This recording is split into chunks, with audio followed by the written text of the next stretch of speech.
A less traveled marketer and a less traveled sales guy is not a marketer and a sales guy. I'm a sales guy, so I'm shameless. So you can just go ahead and ask any question. Okay. It's okay. I'll answer that question. Okay. Then my question is, how did you abstract that noise away and then delivered it here? And one of the blessings every consultant should have to become a successful consultant is, How did you build that? I'm asking you a question right now. Okay. What's the best quality of a sales guy?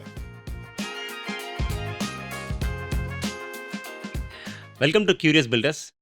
Today we have a very curious personality with us, Manimaran Ramalingam. Welcome, Manimaran. Thank you. Manimaran is a revenue growth consultant, and he is also a fractional CMO for multiple organizations. Very excited to have the conversation with him. Thank you, RK.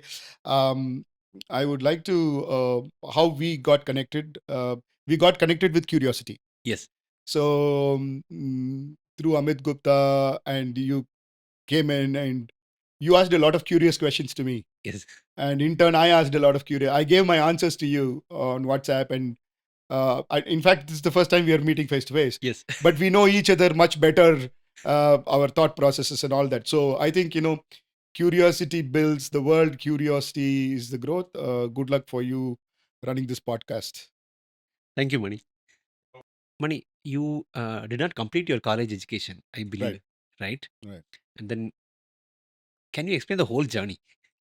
Why did I not complete? I don't know the answer right now. Okay. Probably I was not in the game for some reason, probably psychologically. Psychologically, I was not in the game to study and complete. I did my diploma successfully. Okay. B I joined. It was kind of an extension that I wanted to do. I wanted to do it, but then there was some psychological mismatch. I was off the whole world. I was in my own world, right? Doing that was not necessary for a person to do, and all that. So the college, yes, I didn't complete my college. So yeah, did I answer your question? Okay. Now, does that have that not completing college initially throw you problems on your way, on your opportunities? See, absolutely yes. There is a notion today that college degree does not matter. Okay. No, it does matter. It matters a lot. Okay. I don't know why. I mean, I wrote a few posts that, oh, I'm college dropout. Mark Zuckerberg is a college dropout. It's all sounds fancy to boast that. No, it is not. It is not. Even now, I regret not doing my college degree. I regret not doing an MBA. Given an opportunity, I will do an MBA today. Because at an early age, a college degree gives you a discipline, which is widely said, and a discipline in thinking, and a discipline in acquiring knowledge, and a framework. It builds a framework at an early age in your mind. This is how things are done. Right? Nothing in the textbook comes in your, you're applying on the real life. Mostly not. Right? We all know that. Do you use algebra? Do you use trigonometry on a daily basis? No, some engineers probably in ships and aviation might be using it in a different sense, but then we don't. But it builds a different discipline to build the knowledge. It gives you a framework of thinking, right? And that is why you need a college degree, and that is a must. That discipline is must.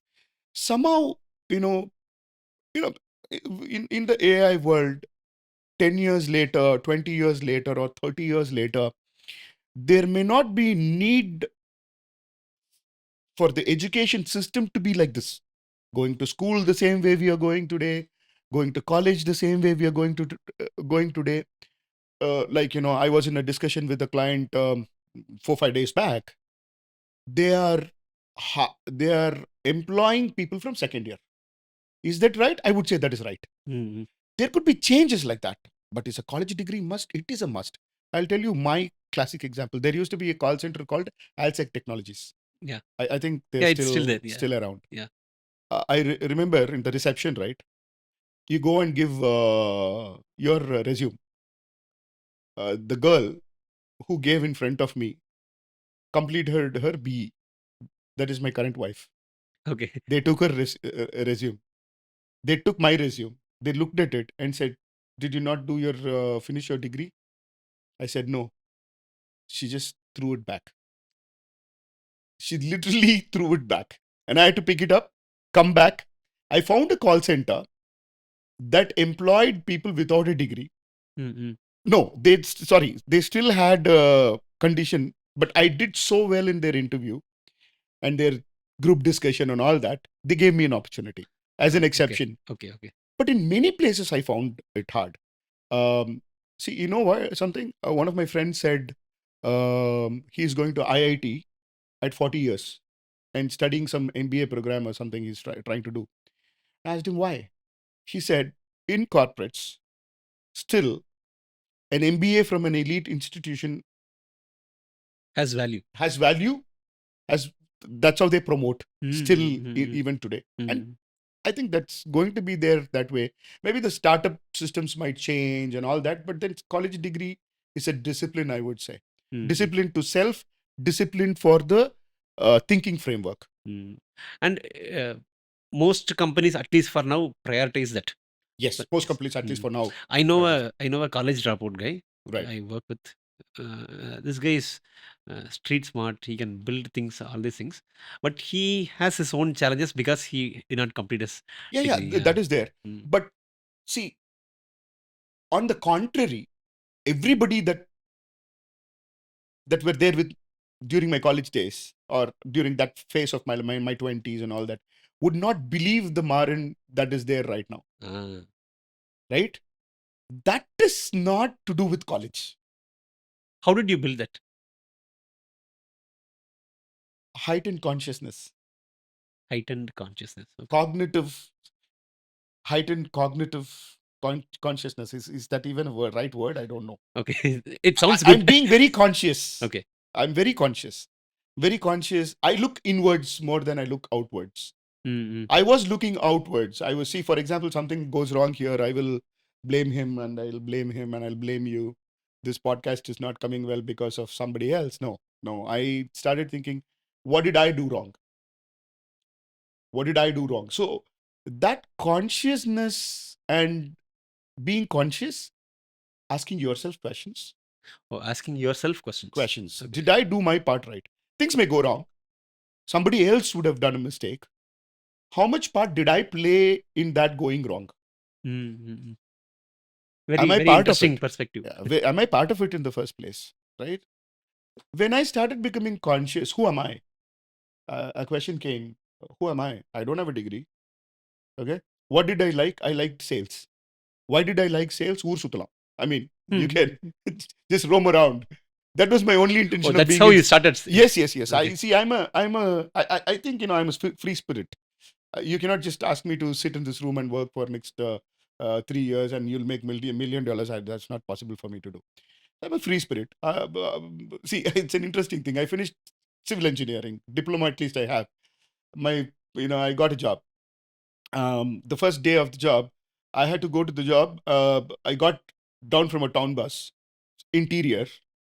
And then somebody had to pick me up in a TVS 50 and we had to go 3.5 kilometers inside a kind of a barren land.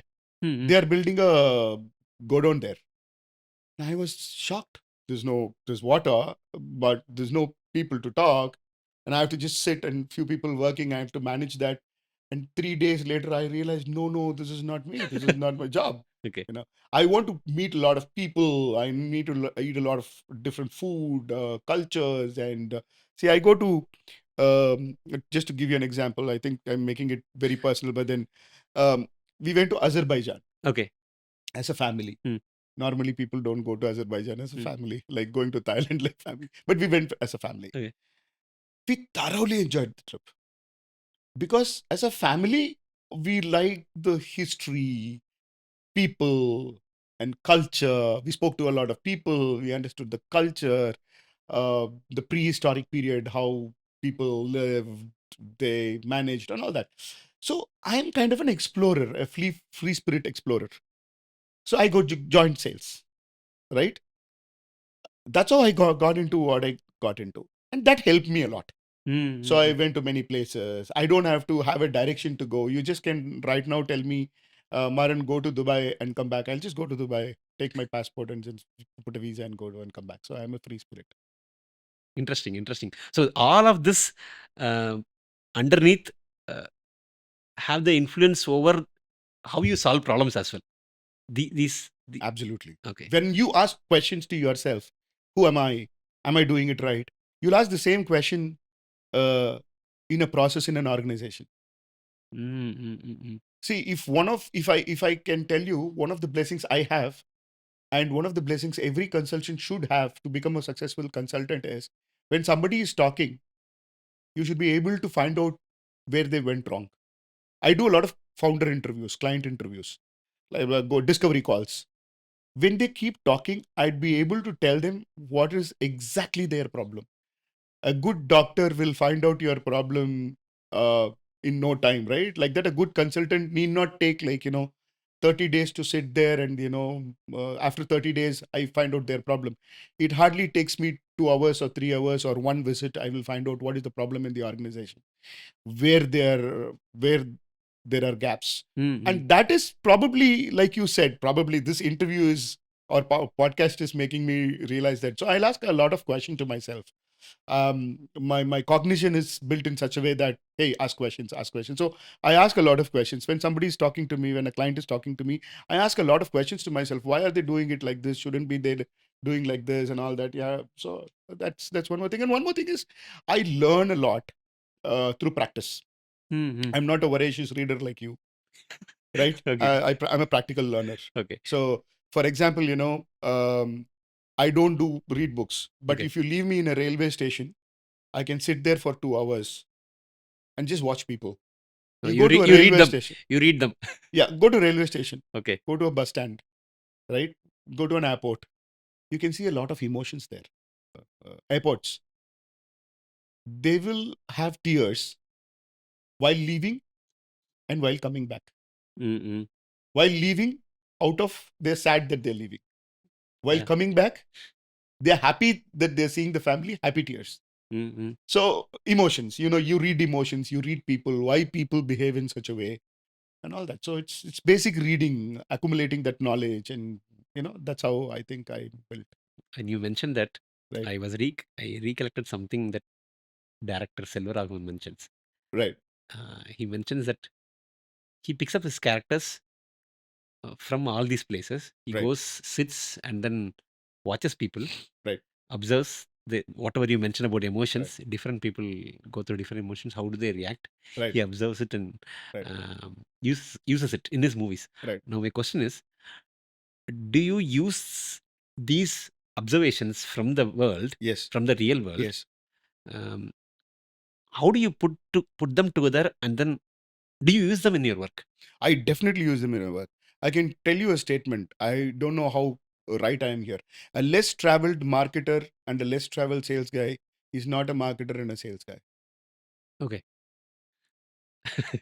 Interesting. Very interesting. Right? A marketer and a sales guy cannot be a less traveled person and call themselves as, oh, I'm a best marketer. I sit inside the four walls, because marketing is not learned from the tools and the meta ads and all that. Okay. Now It's learned from people. How do people emote? Right? What happens when you see a poster as an ad? What happens in you? There is an emotion that's kicking in, right? How do you bring out that emotion? Where will you learn that from? only by validating it in the real world. Go to the real world. Go to the real world. Look at people, how they react when they see so go to a shop and see how a child reacts to a chocolate, and which chocolate it picks. Colorful chocolate or something else? A fancy chocolate, colorful chocolate. So a marketer should learn from the emotions in the real world and apply it in his everyday work. That is how probably I learn a lot from the real world that helps me to become a marketer. I Very. apply it in everything. So day before yesterday, I went for shopping. Um, I saw a good, copy. I photographed it. Obviously you will see it in LinkedIn. Then I thought the psychology behind it. I stood there and I wanted to see how many of them read it. Actually, people read that, right? They people go to that place. Where will you learn it? You actually learn it in the world, in the real world. Please learn. Marketers and sales guys should travel a lot, meet a lot of people, and learn marketing and sales from the real world. Come and apply, and that's exactly what I do. Very interesting. So the questions you ask, the observations from the real world, Right. all of them are connected to the way you uh, get things done. Exactly. Okay, Exactly. interesting. It's all in a connection. Okay, I'll go to the next one. Yeah. This is very interesting question. Right. You wrote recently about the Quentin changing the Tarantino's life of Christopher Christopher Waltz. Waltz. Yes. Yes. Um, what was your Christopher Waltz moment? I was a nobody until 2019. Nobody. Okay. I didn't know what I'm doing. Hmm. I didn't know where I'm going. Okay. I know I'm running I know marketing a little. That's what I believe. Little. And I'm a sales guy. Okay. Even now, if I lose everything that I have, the work I have and everything, I just need a phone in front of me. I will just do cold calls and I will survive. I don't brag much about what I know and all that. I always say that I don't know anything in marketing and all that. But then I will tell you one bragging I will do. Every 3 calls, I will crack an appointment as a telecaller. That's my strength. 3 to 5 calls, I'll get an appointment. So I'll become that. But then I was failing in business. I failed in my digital agency that I ran. I was not doing very well. I don't know what am I doing. In fact, what is my core strength? I never knew it. So COVID came, and we were all in the home trying to do, survive in the digital world. So Clubhouse came, and I just was, randomly getting into Clubhouse, and I got into a group where a girl was trying to host it, and CK Kumaravel was the guest speaker in it. CK Kumaravel of Naturals. So I helped host that better than the host what they were doing, and it was over. And back then, you jump from one Clubhouse activity to another Another Clubhouse guy. activity. Yeah. You keep jumping. So I went to another group where Mr. CKK was there, and it was a startup event. We did 120 days of a Clubhouse startup event through Startup TN. Right now, Mr. Shivaraja Ramanathan, who is the CEO of Tamil Nadu Tamil. startup this thing, we all were running that. I used to, this happened like this. My Quentin Tarantino is CK Kumarvel. Okay. My Christopher Waltz moment came in that. So CK Kumarvel was talking, and then I said, it was not, again, Epa, he said it in Tamil. Okay. I'll put it in English as well. Pa, the money mela thukungappa. Okay. So that in English, it is like, find out if there is a guy called Money and pull him up. So that pull him up, pull me up in life. Okay. Okay. So I understood. I have the capability of speaking, organizing a group, taking forward conversations. So I understood that I have a core skill. That moment gave me an understanding that I should become more of a consultant than running an organization. Running an organization requires a different pedigree. Becoming a consultant and identifying gaps, talking to people, and then bringing an organization in a group, keep a group organized is a different skill. I thought, okay, consulting is the best. And there is one more gentleman called J.K. Muthu from Madurai. They all opened my eyes. It's this thing. So my Quentin Tarantino, I can say, is CKK. And there are a lot of other people I need to give credit to, like J.K. Muthu and Shivraja and all that. Okay, Yeah. okay. So I want to explore another aspect here. Yeah. You mentioned you are running an agency and it was a failed one, Yeah. and then now you are pivoting towards becoming a consultant. I pivoted already. Pivoted. You Yeah. are already pivoted in 2020. You are pivoting. Yeah, I was pivoting, I You are should say. Yeah. pivoting. You would have gone through several uncertainties that you Yes. can never share it to the world, right? I will share it to the world. I have Okay, no. okay. Then I always say, what is the best? I'm asking you a question right now. okay. What's the best quality of a sales guy? What quality should a sales guy have? The best quality of sales I think to be connection, very successful. connection with the audience or whoever is selling to. You will say 100 things like this. Okay. But you know what it is? Shamelessness.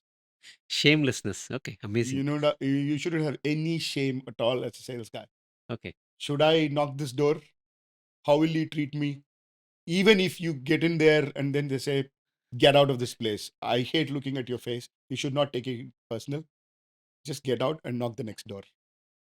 Interesting. Very interesting. Right? So I'm a sales guy, so I'm Shameless. shameless. So you can just go ahead and ask any question. Okay. It's okay. I'll answer that question. Okay.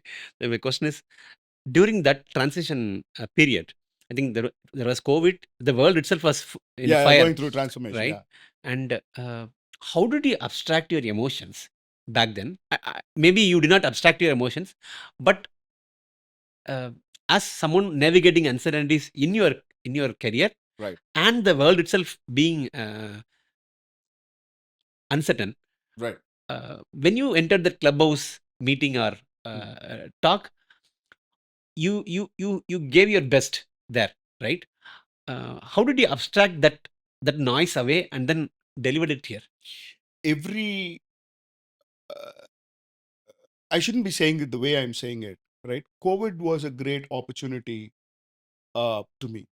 It was an amazing opportunity for me because by compulsion I didn't have any noise. Because there was much worse problem.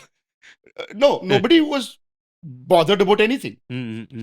See, I had debts Mm. from the bank. Bank was not calling me. I had some personal debts. Nobody called me to get that because they were worried about whether they will live or die. They were not calling anybody to get the money. So that tension was not there. My phone was not ringing, right? I didn't have to worry about what am I going to become after this COVID, because we don't know whether after this COVID will exist, will I exist. So it helped me clear a lot of noise. It gave me a silence. See, sometimes that kind of noise reduction is very, very, very helpful for somebody, for everyone actually. Mm-hmm. So that helped me in clearing the noise. If COVID was not there, I would have lived in the noise and I would have been even more chaotic probably. COVID made every noise die down. So I was able to go within myself and do it. And I'm not a very spiritual person. I'm a very balanced spiritual person. I don't believe in a lot of things that they say that you should not eat this food, you should not do that, you should not do this and all that. But I'm a very spiritual person. I feel, sometimes things align. You call it, if you are a believer, you'll call it spiritual. I call it spiritual. Sometimes it just coincides and it happens. So I went into a loss. I had a lot of debts. COVID came and COVID cleared the noise. I was able to think straight. Clubhouse gave me an opportunity to speak. And then I identified that I have something called as consulting in me. I went into consulting, but that was not again a cakewalk, right? In consulting, it does not mean that, I started consulting and I became a superstar. No, I'm still not nobody. But then, yeah, it was not easy. It happened. That's how it happened. So, uh, clear the noise. I mean, I'm not going to give you any cliched tips here. It is cliche. So most of the cliche things are true. Okay. Most of the cliches are true, right? Mm-hmm. You know how I clear my noise? I go to a different place. I'm an avid traveler. I love traveling. I go to a place. I just book a room for myself, stay there for 2 days without any plan. No plans. Mm-hmm. I don't go with a plan of, see, so for example, people take a vacation thinking that they're having a break, but they become more stressed in the vacation than being in their office. Yes, yes. And there are a lot of people talking about it right now as well. So what I do is I go without a plan. I stay there for 2 days. I'll come back. That's how I clear my noise. Find out your way of clearing your noise. Everyone has their own journey. Yeah, everyone.